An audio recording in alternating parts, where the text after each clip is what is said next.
ఒకే Telugu view పాయింట్కి తిరిగి స్వాగతం. ఈరోజు మోడీ జన్మదినం. మోడీ ఇప్పటికి 74 ఏళ్ళు కంప్లీట్ చేసి 75వ సంవత్సరంలో ప్రవేశించారు.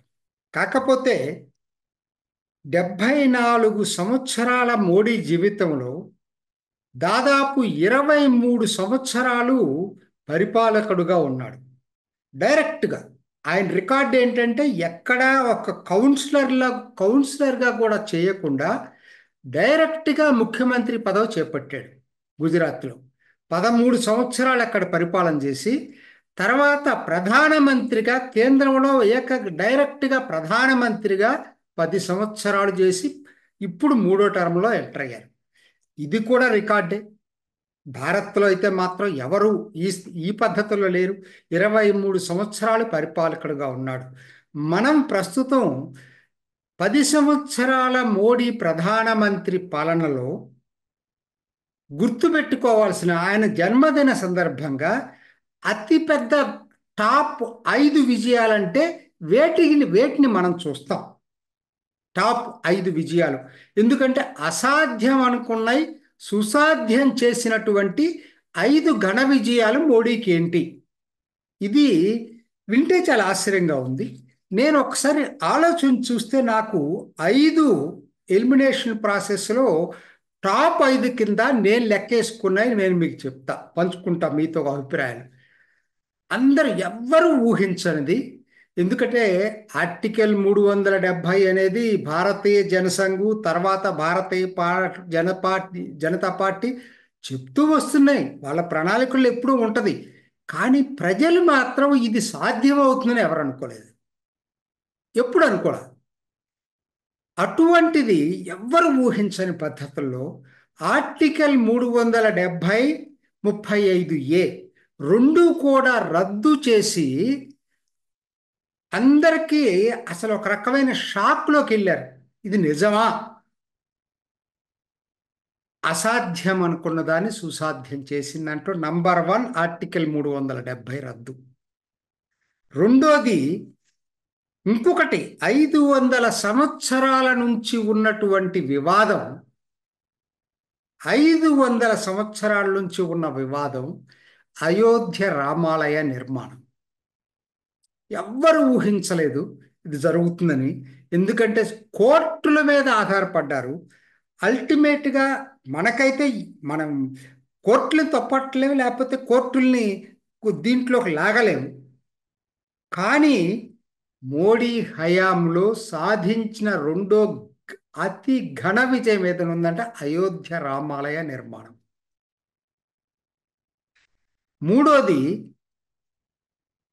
మూడోది చూసుకుంటే ఎవరు ఊహించింది, ఎప్పటి నుంచో అనుకుంటున్నారు. కాంగ్రెస్ పార్టీ కూడా మొదటి నుంచి ఇది చెయ్యాలని చెప్పి వాళ్ళ ఆర్థికవేత్తలు లిబరలైజేషన్ అయిన తర్వాత వచ్చిన ఆలోచనల్లో ఏంటి, పెట్టుబడిదారులు బయట నుంచి వచ్చిన వాళ్ళందరూ కూడా ఏంటి ప్రతి రాష్ట్రానికి రకరకాల పన్నులు, అసలు మాకు కన్ఫ్యూషన్గా ఉంది. బీహార్ మేము కర్ణాటకకి వెళ్తే ఒక పన్ను, తమిళనాడుకి వెళ్తే ఒక పన్ను, మహారాష్ట్రకి వెళ్తే ఎక్కడ కన్ఫ్యూషన్గా ఉంది, ఇట్లయితే మేము రాలేమని చెప్పి పెట్టుబడిదారులు భావించినటువంటి టైంలో అసాధ్యం అనుకున్నది ఇది సాధ్యం కాదనుకున్న దాన్ని సాధ్యం చేసి చూపించాడు జిఎస్టి రూపంలో. ఇది కూడా అతిపెద్ద ఘన విజయం. నాలుగోది, ఇది ఇంకొకటి అందరం అనుకుంటున్నాం. మనమేంది, రాజీవ్ గాంధీ చెప్పాడు మనం ఖర్చు పెట్టే దాంట్లో 16 పైసలు కూడా కిందకి వెళ్ళట్లేదని చెప్పాడు. సాక్షాత్తు ప్రధానమంత్రి చెప్పాడు. దీన్ని ఎవ్వరు మార్చలేరు అనేటువంటి భావన జనాల్లో ఉండేది.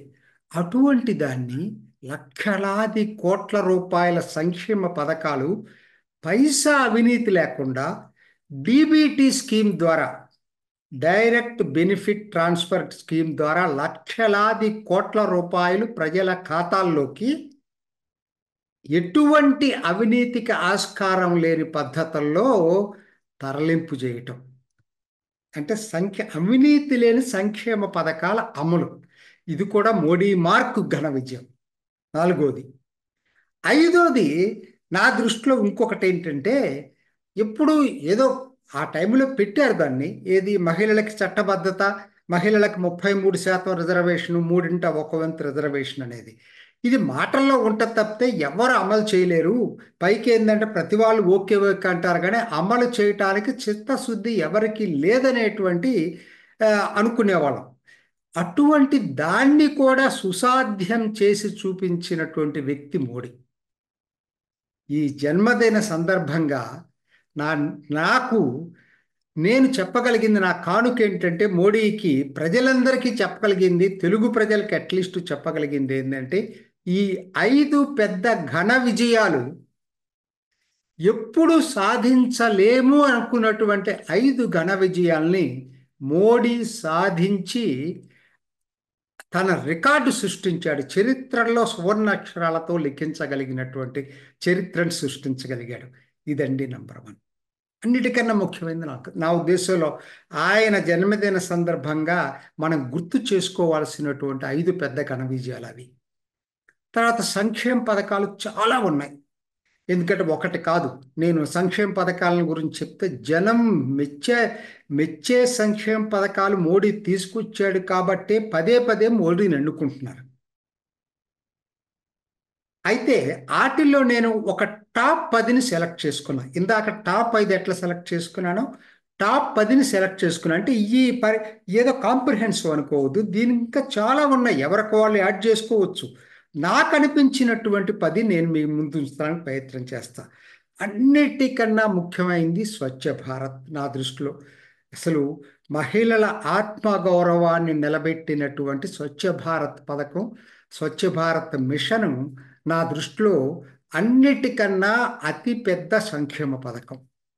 దాంట్లో మీకు డబ్బులు కనపడకపోవచ్చు, ఆరోగ్యం కనపడుతుంది, ఆత్మగౌరవం కనపడుతుంది. అది నంబర్ 1. నంబర్ 2 చూసుకునేటట్టయితే అదే దీంట్లో ఆరోగ్యరీత్యా టాయిలెట్స్ ఎంత అవసరమో ప్రజలకి, అదే టైంలో రెండోది తాగునీరు అంతే అవసరం. ప్రొటెక్టెడ్ వాటర్ చాలా చాలా ఇంపార్టెంట్. సో దాంతోపాటు కష్టాలు ఉన్నాయి, వేల మైళ్ళు వెళ్ళి బిందెలతో నీళ్లు తెచ్చుకునేది అవి పక్కన పెట్టేస్తే ఆరోగ్యరీత్యా ఇది రెండోది నా దృష్టిలో అతిపెద్ద సంక్షేమ పథకం. మనందరం గుర్తుపెట్టుకోవాల్సింది ఏదైనా ఉండైతే జల జీవన్ మిషన్. ఇప్పటికి 78% ఇళ్లకి ట్యాప్ వాటర్ కనెక్షన్ ఇవ్వగలిగారు. 2019లో మొదలుపెట్టారు, అప్పటికి 13% ఇళ్ళకే ఉన్నాయి. ఇప్పుడు 78%కి ట్యాప్ వాటర్ కనెక్షన్ ఇవ్వగలిగారు. ఇది రెండో అతిపెద్ద సంక్షేమ పథకం. ఈ రెండు కూడా పేద మధ్యతరగతి వర్గాలకి ఎంతో ఎంతో మేలు చేసినాయి, ఎంతో ఎంతో మేలు చేసినాయి. ఎందుకంటే ఆరోగ్యం ఒక 50% ఈ రెండింటి వల్ల కవర్ అయిపోతుంది. 50%. జబ్బులు వచ్చిన తర్వాత ఏంటనేది వదిలిపెట్టండి. జబ్బులు రాకుండా ఉండాలంటే 1 టాయిలెట్స్, 2 తాగునీరు, ప్రొటెక్టెడ్ వాటర్. ఈ రెండింటిని రెండు అతిపెద్ద సమస్యలు. సరే జబ్బు వస్తే ఏం చేయాలి? ఓకే, ఇంతకుముందు జబ్బు వస్తే ఏం చేయాలి? ఇప్పుడు ఇవన్నీ ఈ రెండు జబ్బు రాకుండా జబ్బు వస్తే ఏం చేయాలో కూడా మోడీ మూడో అతిపెద్ద సంక్షేమ పథకం ఆయుష్మాన్ భారత్. దాంట్లో దాదాపుగా బీపీఎల్ దిగువనున్నటువంటి 40% ప్రజలకి ఎటువంటి కాని ఖర్చు లేకుండా ఉచిత వైద్యం. ఇది మూడో అతిపెద్ద సంక్షేమ పథకం. మొన్న పెట్టినటువంటిది దీంట్లోనే ఇంకొక రెండో భాగం ఏంటంటే దీన్ని ఆదాయంతో సంబంధం లేకుండా 70 సంవత్సరాల పైబడిన ప్రతి ఒక్కరికి దీన్ని వర్తించటం. ఇది మూడో అతిపెద్ద సంక్షేమ పథకం. నాలుగోది ఏంటంటే ఏ టైంలో అయినా, ఇప్పటికి కొంతమంది అనేవాళ్ళు ఉంటారు, ఇప్పుడు నెగటివ్గా మాట్లాడే వాళ్ళు ఉంటారు, అసలు గరీబ్ కళ్యాణ్ యోజన, ఉచిత రేషన్ దుకాణం, ఉచిత రేషన్ ఆహార ధాన్యాలు. దీనికి కొంతమంది ఏమంటున్నారు, మీరు ఒకవైపు అభివృద్ధి అయింది అంటున్నారు, మళ్ళీ ఎందుకు ఇవ్వాలంటున్నారు. కరెక్ట్ కాదు అది, కరెక్ట్ కాదు అది.